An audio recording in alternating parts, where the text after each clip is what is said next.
Good morning ಎಲ್ರಿಗೂ. ಇವತ್ತು ನಾನು ಬೆಂಗಳೂರು E1 ಏರ್ಪೋರ್ಟಲ್ಲಿದ್ದೀನಿ. ಅಂದರೆ ಹಳೆ ಏರ್ಪೋರ್ಟ್ ಇದು ನಮ್ಮದು. ಬೆಸ್ಟ್ ಡೆಲ್ಲಿಗೆ ಹೋಗ್ತಾ ಇದ್ದೀನಿ. ಈಗ ಬೆಳಗ್ಗೆ 4:15. ಏನಪ್ಪ ಇವತ್ತು 3 ಗಂಟೆಗೆ ಎದ್ದು 4:15ಗೆ ಏರ್ಪೋರ್ಟಲ್ಲಿದ್ದೀನಿ ಅಂದರೆ ಡೆಲ್ಲಿಗೆ 10 ಗಂಟೆಗೆ ಹೋಗಬೇಕು. ಸೊ 6:15 ಫ್ಲೈಟ್ ಇದೆ. ನೋಡೋಣ ಬನ್ನಿ ಇವತ್ತು ಡೇ ಹೆಂಗೋಗುತ್ತೆ ಅಂತ ನಿಮಗೆ ತೋರಿಸ್ತೀನಿ. ನಾನು ಒಂದು ವಿವೋ ಅವರ ಇವೆಂಟ್ಗೋಸ್ಕರ ಹೋಗ್ತಾ ಇದ್ದೀನಿ. ಅಲ್ಲೇನಾಗುತ್ತೆ, ಏನು ನಡೆಯುತ್ತೆ ಅನ್ನೋದು ನನಗೆ ಪ್ರತಿಯೊಂದು ಹೇಳ್ಬೋದು. ಈಗ ಏನಾಗಿದೆ ಅಂದರೆ ಎಲ್ಲ ಕಡೆ ಈ ಟಿಕೆಟ್ನೇ ಅಕ್ಸೆಪ್ಟ್ ಮಾಡ್ತಾರೆ ನಮ್ಮ ಏರ್ಪೋರ್ಟಲ್ಲಿ. ಸೊ ನೀವು ಯಾವುದೇ ರೀತಿ ಟಿಕೆಟ್ನ ಪ್ರಿಂಟ್ ಮಾಡೋದು ಬೇಕಾಗಲ್ಲ. ನಿಮ್ದೇನು ಡಿಜಿಟಲ್ ಕಾಪಿ ಫೋನಲ್ಲಿದ್ದರೆ ತೋರಿಸಿದ್ರೆ ಸಾಕು. ನೀವು ಅದ್ರ ಜೊತೆ ಒಂದು ಡಾಕ್ಯುಮೆಂಟ್ ಕೂಡ ತೋರಿಸ್ಬೇಕಾಗುತ್ತೆ. ಒಂದು ಆಧಾರ್ ಅಥವಾ ನಿಮ್ಮ ಪಾಸ್ಪೋರ್ಟ್ ಅಥವಾ ಬೇರೆ ಏನಾದರೂ ವ್ಯಾಲಿಡ್, ಅದು ನಿಮ್ಮ ನೇಮು ಆ ಡಾಕ್ಯುಮೆಂಟಲ್ಲಿ ಏನಿರುತ್ತೆ ನೀವು ಬುಕ್ ಮಾಡೋ ಟಿಕೆಟಲ್ಲೂ ಅದೇ ಇರುತ್ತೆ. Very first step of security check ಏನಂದರೆ, ನಿಮಗೆ ಏರ್ಪೋರ್ಟ್ ಒಳಗಡೆ ಅಂದರೆ ಗೇಟ್ ಒಳಗಡೆ ಮೇನ್ ಎಂಟ್ರೆನ್ಸ್ ಒಳಗಡೆ ಬರಬೇಕು ಅಂದ್ರೆ ನಿಮ್ಮದು ID ಮತ್ತು ಡಾಕ್ಯುಮೆಂಟ್ ವೆರಿಫೈ ಮಾಡ್ತಾರೆ. ಅಂದರೆ ನೀವು ಇವತ್ತಿಗೆ ಟಿಕೆಟ್ ಬುಕ್ ಮಾಡಿದ್ದೀರಾ ಮತ್ತು ನೀವೇನು ಟಿಕೆಟ್ ಬುಕ್ ಮಾಡಿರೋದು ಅಂತ ಆ ID ಜೊತೆ ನಿಮ್ಮ ಫೋಟೋನು ಮ್ಯಾಚ್ ಮಾಡ್ತಾರೆ. ಸೊ ನೀವದು ಮ್ಯಾಚ್ ಆದರೆ ನಿಮ್ಮನ್ನು ಒಳಗಡೆ ಬಿಡ್ತಾರೆ. ಯೂಶ್ವಲಿ ಇದು ನಮ್ಮ ಇಂಡಿಯಾದಲ್ಲಿ ಮಾತ್ರ. ಬೇರೆ ಯಾವುದಾದ್ರು ಏರ್ಪೋರ್ಟ್, ಇಂಟರ್ನ್ಯಾಷನಲ್ ಏರ್ಪೋರ್ಟ್ಗೆ ಹೋದರೆ ಅಲ್ಲಿ ಯಾವುದೇ ಥರ ಮೇನ್ ಗೇಟಲ್ಲಿ ಎಂಟ್ರೆನ್ಸ್ ಇರಲ್ಲ. ಇದು ನಾನು ನೋಡಿರೋಂಗೆ ಇಂಡಿಯಾದಲ್ಲಿ ಮಾತ್ರ ಇದೆ. ಏನಕ್ಕೆ ಅಂದರೆ ಇಲ್ಲಿ ಜನಸಂಖ್ಯೆನೂ ತುಂಬ ಇದೆಯಲ್ಲ. ಸೊ ಎಲ್ಲರೂ ಒಳಗಡೆ ಬಂದುಬಿಟ್ರೆ ಅನ್ಕಂಟ್ರೋಲಬಲ್ ಇದಾಗೋಗುತ್ತೆ. ಇದು ನೋಡಿ, ಮತ್ತು ಸೆಕ್ಯೂರಿಟಿ ಚೆಕ್ಕಲ್ಲಿ ನಿಮ್ಮ ಬ್ಯಾಗೆಲ್ಲ ವೆರಿಫೈ ಮಾಡ್ತಾರೆ ಮತ್ತು ನಿಮ್ಮನ್ನು ಒಳಗಡೆ ಬಿಡ್ತಾರೆ. ನೀವು ಒಂದ್ಸಲಿ ಸೆಕ್ಯೂರಿಟಿ ಚೆಕ್ ಹೋಗಬೇಕಂದ್ರೆ ಬ್ಯಾಗಿಂದ ಈ ಥರ ಎಲ್ಲ ತೆಗಿಬೇಕು.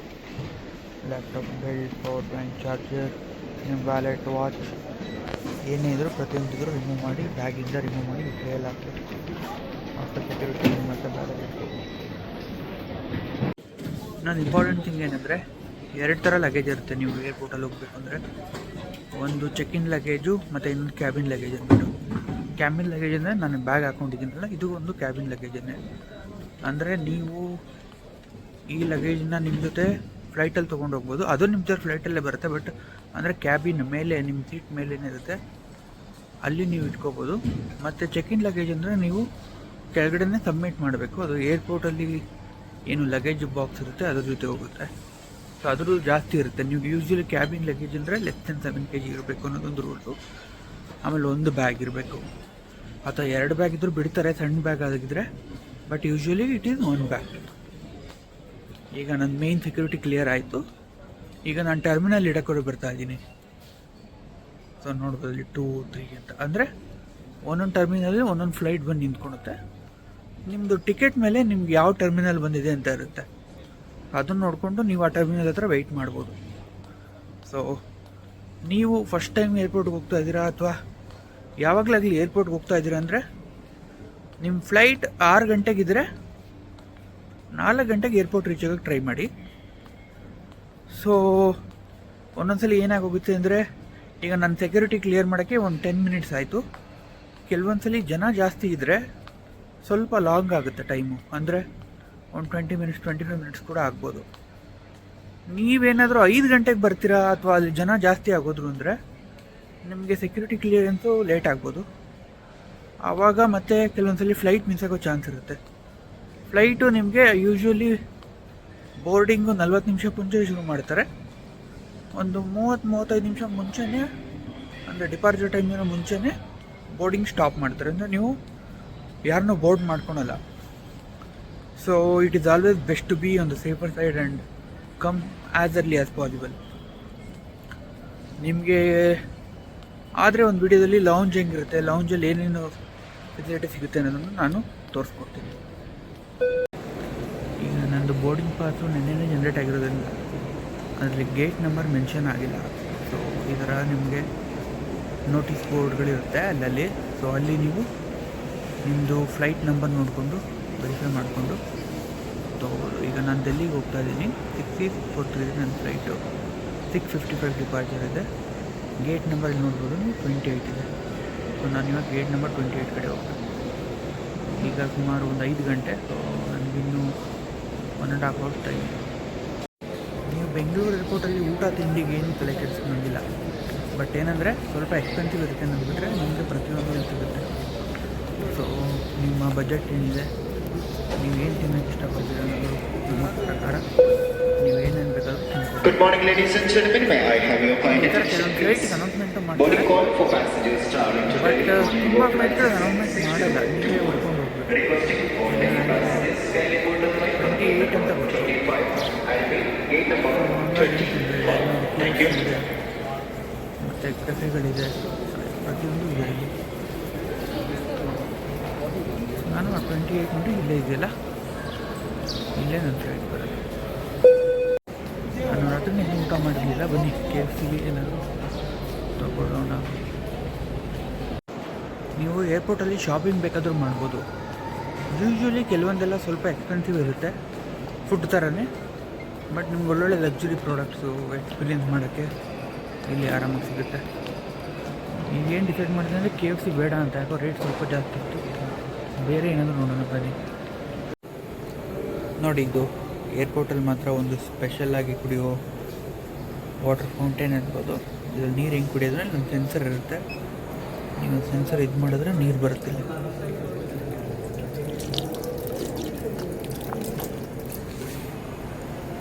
ಡೈರೆಕ್ಟು ಅಲ್ಲಿಗೆ ಬಾಯಾಗಿ ಕುಡಿಯೋದು. ಹೆಂಗಿದೆ ಸ್ಟಾರ್ಬಕ್ಸ್ ಏರ್ಪೋರ್ಟಿಗೆ ಬಂದಾಗೆಲ್ಲ ಸ್ಟಾರ್ಬಕ್ಸ್ ಆರ್ಡರ್ ಮಾಡೋದು. ಬನ್ನಿ, ನಾನು ನೀರು ತೊಗೊತೀನಿ, ನೀವು ತೊಗೊಂಡ್ಬಂದು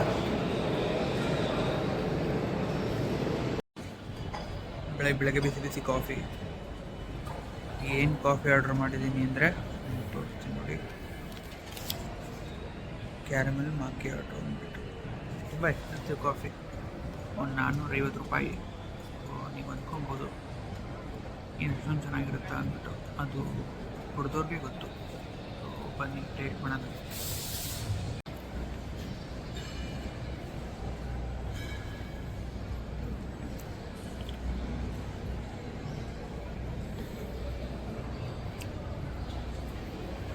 ತುಂಬ ಚೆನ್ನಾಗಿದೆ, ಒಳ್ಳೆ refreshing.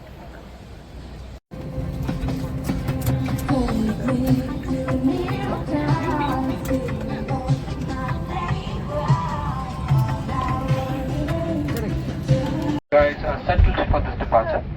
If not, we urge you to take your seats as soon as possible. Kindly sit back and relax, and we shall get back to you just before the descent. Thank you.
ಇದು Delhi terminal 1 airport.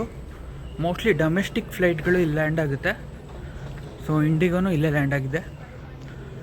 So ಈಗ ನಾನು cab book ಮಾಡಿದ್ದಾರೆ ನನಗೆ, ಆ ಕ್ಯಾಬ್ನ ಹುಡ್ಕೊಂಡು ಹೋಗ್ತಾ ಇದ್ದೀನಿ. ಇಲ್ಲಿಂದ ಒಂದು 10 ಮಿನಿಟ್ಸ್ ಅಷ್ಟೇ ವೆನ್ಯೂ. ಸೊ ನೋಡೋಣ ಎಷ್ಟೊತ್ತಾಗುತ್ತೆ ನಾನು ಹೋಗೋದು ಅಂತ. ಏರ್ಪೋರ್ಟಲ್ಲಿ ನೋಡಿ ತುಂಬ ಚೆನ್ನಾಗಿರುತ್ತೆ ಲೈಟಿಂಗ್ಸ್ ಎಲ್ಲ. ಸೊ ನಿಮಗೆ ವಿಡಿಯೋ ಕ್ವಾಲಿಟಿ ಎಲ್ಲ ತುಂಬ ಚೆನ್ನಾಗಿ ಬರುತ್ತೆ. ಕ್ಯಾಬ್ ಸಿಕ್ಕಿದೆ, ಕ್ಯಾಬಲ್ಲಿ ಕೂತ್ಕೊಂಡು ಇವಾಗ ನಮ್ಮ ಹೋಟೆಲ್ ಕಡೆ ಹೋಗ್ತಾ ಇದ್ದೀನಿ. ಕುಮ್ರಾ ಅಂದ್ಬಿಟ್ಟು ಅದೊಂದು 8 ಕಿಲೋಮೀಟರ್ಸ್ ಇದೆ. So it should take around 20-25 minutes. Okay briefing ಮತ್ತು ಇವೆಂಟ್ ಎಲ್ಲ ಮುಗೀತು. ಇವಾಗ ನಾನು ಮತ್ತೆ ಡೆಲ್ಲಿ ಏನೊಂದು ಜಾಗ ನೋಡೋಕೆ ಹೋಗ್ತಾ ಇದ್ದೀನಿ. ಏನು ಬ್ರೀಫಿಂಗ್ ಏನು ಇವೆಂಟ್ ಅಂದರೆ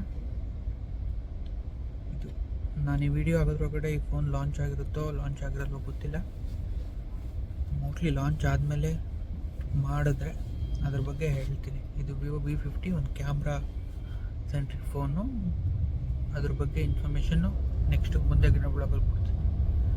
ಈಗ ನಾನು ಡೆಲ್ಲಿಲಿರೋ ಒಂದು ಶಾಪಿಂಗ್ ಕಾಂಪ್ಲೆಕ್ಸ್ ಅಥವಾ ಈಟ್ರಿ ಒಂದು ಮಾಲ್ ಥರ ಪ್ಲೇಸ್ಗೆ ಹೋಗ್ತಾ ಇದ್ದೀನಿ. ಅಲ್ಲಿ ಹೆಂಗಿರುತ್ತೆ ಅಂತ ನಿಮ್ಗೆ ತೋರಿಸ್ಕೊಡ್ತೀನಿ ಬನ್ನಿ. ಇದು ದ ಸ್ಕ್ವೇರ್ ಏರೋ ಸಿಟಿ ಅಂತ, ಅಂದರೆ ಏರ್ಪೋರ್ಟ್ ಪಕ್ಕದಲ್ಲಿರೋದು. ನೋಡಿ ಯಾವ ಥರ ಇದೆ ಅಂತ.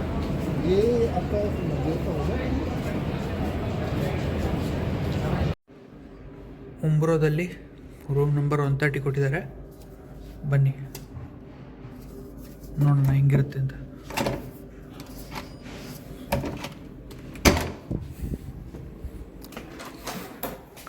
ಸೊ ಇದು ನನ್ನ ರೂಮು.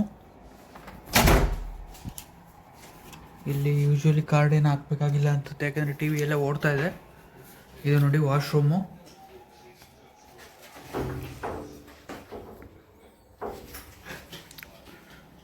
ಒಂದು ಟಿ ವಿ ಇದೆ, ಒಂದು ಬೆಡ್ಡು, ಸೋಫಾ, ಒಂದು ಟೇಬಲ್ಲು.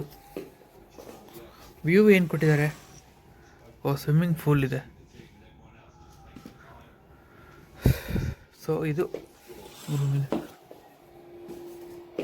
ಈಗ ಪೂಲಲ್ಲಿ ಆಡೋಣ ಅಂತ ಬಂದಿದ್ದೀನಿ. ನೋಡೋಣ ಏನೇನೋ ರೆಗ್ಯುಲೇಷನ್ಸ್ ಇದೆ ಪೂಲಲ್ಲಿ. ನೋಡಿ ಇದೆಲ್ಲ ಫಾಲೋ ಮಾಡೋದು. ಇಲ್ಲಿ ನಿಮ್ಗೆ ಇರುತ್ತೆ ಬೆಡ್ಡು. ಇಲ್ಲಿ ನಿಮ್ಮ ಫೋನ್ಗಳೆಲ್ಲ ಇಟ್ಟು ಚಿಲ್ ಮಾಡ್ಬೋದು. ಈ ವಿಡಿಯೋ ನಾನು ನೆಕ್ಸ್ಟ್ ಡೇ ಮಾಡ್ತಾಯಿದ್ದೀನಿ. ಎಲ್ಲ ಆಯಿತು, ಇವೆಂಟ್ ಎಲ್ಲ ಮುಗಿಸ್ಕೊಂಡು ಪ್ಯಾಕ್ ಮಾಡಿಕೊಂಡು ಸ್ನಾನ ಮಾಡಿಕೊಂಡು ಏರ್ಪೋರ್ಟ್ ಕೊಡ್ತಾ ಇದ್ದೀನಿ. ಈಗ ಚೆಕ್ಔಟ್ ಮಾಡಬೇಕು. ಬನ್ನಿ. ಈ ಟರ್ಮಿನಲ್ ಬಂದು ನಿಮ್ಗೆ ಏನಾದರೂ ಲಗೇಜ್ ಇದೆ ಅಂದರೆ ಇಲ್ಲಿ ಚೆಕಿಂಗ್ ಮಾಡಬೇಕು. ಆಮೇಲೆ ಮುಂದೆ ಸೆಕ್ಯೂರಿಟಿ ಇದೆ. ಸೊ ಸೆಕ್ಯೂರಿಟಿಲಿ ನಿಮ್ಮ ಬ್ಯಾಗೆಲ್ಲ ಚೆಕ್ ಮಾಡ್ತಾರೆ. ಬ್ಯಾಗಲ್ಲಿ ಏನೇನು ಇದೆಯಾ, ಎಲ್ಲ ಅಲೌಡು ಇರೋದು ಮಾತ್ರ ಇದೆಯಾ ಇಲ್ವಾ. ಅಲ್ಲಿ ವೀಡಿಯೋ ಮಾಡೋಕ್ಕಾಗಲ್ಲ. ಸೊ ನಿಮ್ಗೇನೊಂದು ತೋರಿಸ್ತೀನಿ.